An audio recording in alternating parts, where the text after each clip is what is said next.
Class 5th computer, sorry Hindi second, not computer. Okay, page number 11। आस के साथ अनुस्वर और विसर्ग लगाकर दो स्वर और बनते हैं, जैसे कि अंग और आहा। अनुस्वर और विसर्ग लगाकर अंग और आहा ये दो शब्द बनते हैं। इन्हें भी स्वरों की के साथ ही रखा जाता है। ये अयोग वाह कहलाते हैं। इनको क्या कहते हैं? अयोग वाह कहते हैं। ठीक है, अगर हम आपको क्वेश्चन में दे देंगे अयोग वाह कौन से स्वर है, तो आपको लिखना होगा अंग और आहा। स्वरों के भेद, स्वर के भेद मतलब स्वरों के प्रकार। कितने प्रकार के होते हैं? स्वर जो होते हैं 3 प्रकार के होते हैं। ठीक है, उच्चारण के आधार पर स्वरों के मुख्य 3 प्रकार होते हैं, ह्रस्व, दीर्घ और प्लूत। ठीक है, ह्रस्व में क्या होता है? जिन स्वरों के उच्चारण में सबसे कम समय लगता है उन्हें ह्रस्व स्वर कहते हैं। ये संख्या में 4 है, जैसे अ, इ, उ, ऋषि, खत्म। ठीक है, दीर्घ स्वर क्या होता है? जिनके उच्चारण में 2 गुना समय लगता हो उन्हें दीर्घ स्वर, जैसे आ, ई, उ, ए, ओ, औ। खींच रहे हैं ना, तो इनको ज़्यादा समय लगता है। प्लूत क्या होता है? जिन स्वरों के उच्चारण में ह्रस्व के 3 गुना समय लगता है उसको प्लूत कहते हैं, जैसे ओम। ठीक है, नास्ति। तो ये क्या हुआ? इन दोनों से भी ज़्यादा समय, ह्रस्व से भी ज़्यादा, तिगुना मतलब पहला, और ये इससे ज़्यादा लगा, ये इसमें ज़्यादा, उससे ज़्यादा लगता है प्लूत में। ठीक है, अब आते हैं व्यंजनों के भेद। भेद या प्रकार एक ही चीज़ होती है। ठीक है, अब व्यंजनों के यहाँ पे प्रकार आते हैं। कितने भेद हैं इसके? व्यंजनों के 4 भेद है। पहला स्पर्श, फिर अंतस्थ और ऊष्म और उच्छिप्त। अब आते हैं हमारे स्पर्श का मतलब होता है छूना। जिन वर्णों के उच्चारण में जीभ मुख के भागों को छूती है उन्हें स्पर्श स्वर कहते हैं, जैसे क से लेकर म तक के 25 व्यंजन इसी श्रेणी में आते हैं। ठीक है, अब क्या हो गया? कहाँ पर छूती है? जीभ मुख के भागों को छूती है, जैसे क, ख, ग, घ। ठीक है, हाँ, अंतस्थ क्या होते हैं? इनमें जो होता है जीभ पूरी तरह से मुंह के किसी भाग को नहीं छूती।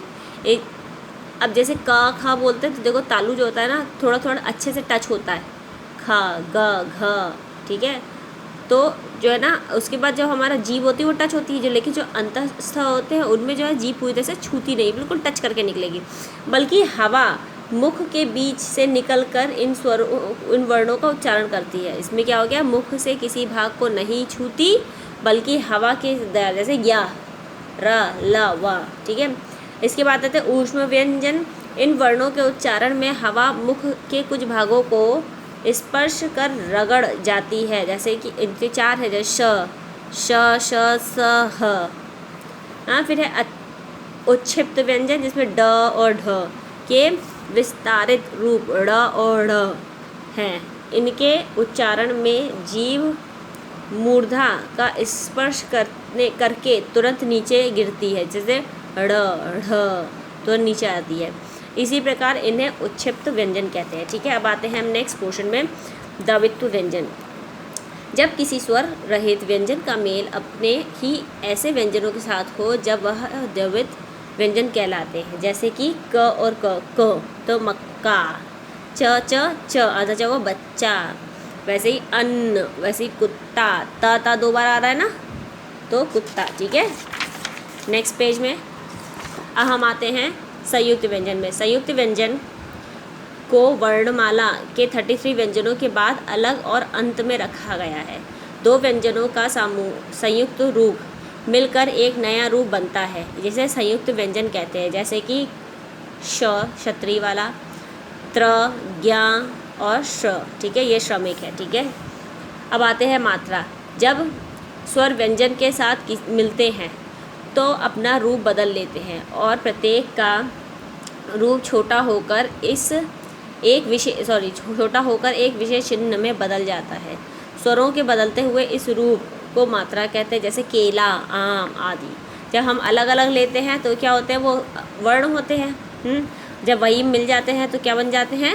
अक्षर बन के तैयार हो जाते हैं। ठीक है, यही हम, और मात्राएं क्या होती है, जैसे एक की मात्रा हो गई, बड़े आ की मात्रा हो गई, इधर बड़े आ की मात्रा ये छोटे आ की मात्रा से कन्वर्ट होता है। अब यहाँ पर आते हैं स्वर तथा उनकी मात्राएं। अब यहाँ पे स्वर आपको पता है, ये सारी मात्राएं आप लोगों ने ऑलरेडी पहले से पढ़ी हुई हैं जूनियर क्लास में, ठीक है। अब आते हैं आयोग वाह। आयोग वाह क्या होते हैं? आयोग वाह दो होते हैं, इसमें से एक होता है अनुस्वर अंग, एक होता है विसर्ग नहीं आहा। तो अंडा हो गया, प्रातः हो गया। रा का संयोग, अब रा का यहाँ संयोग आता है, तो रा के संयोग में क्या दे रखा है, ध्यान से पढ़ो, राम, तो ये क्या हो गया, रम जाएगा, ठीक है। तो शर्म। वैसे ही गा और रा आया तो गा में हमेशा रा को नीचे लिया जाता है, ठीक है। तो क्या हो गया, ग्रह हो गया। अब जैसे यहाँ पर आया रा का, तो यहाँ पे दा, और जब रा आता है तो दा जो होता है उसके रा नीचे आता है, ठीक है। तो इसको याद रखना। जब ट में रा आता है तो हमेशा क्या होता है, 2 बार ऐसे जाता है, तो ट्रेन हो गया, ठीक है। यहाँ रे के 3 अलग अलग रूप देखने को मिले। तो पहला है ये हो गया, दूसरा हो गया, और ये हो गया तीसरा। तो 3 अलग अलग रूप आपको देखने को मिले हैं, ठीक है। Next question page. जब रा स्वर रहित होता है तो वह अपने से आगे वाले व्यंजन के ऊपर ऐसे मात्रा में लग जाता है, ठीक है। जैसे धर्म, फिर गर्म। नेक्स्ट, जब रा से पहला व्यंजन स्वर रहित होता है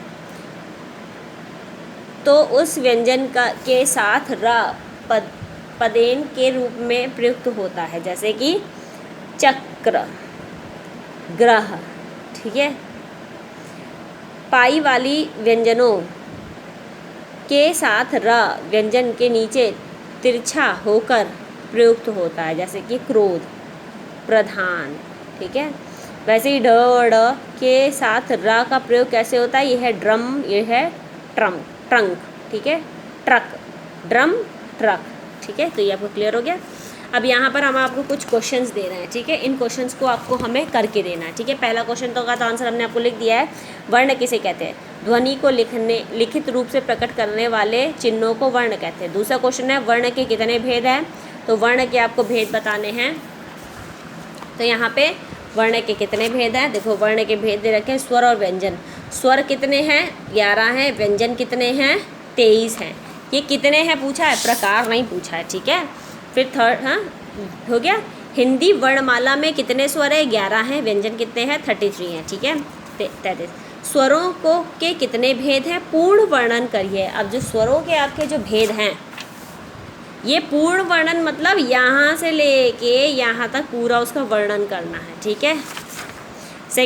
5th क्वेश्चन है व्यंजनों के कितने भेद है, सॉरी यहाँ पर कितने लिखना है आपको, ठीक है। व्यंजनों के कितने भेद हैं, वर्णन करो। अब वर्णन का मतलब हो गया, ये व्यंजनों के भेद है 4। ये पूरे के पूरे आपको as it is note down करना है और उसको याद करना है, ठीक है।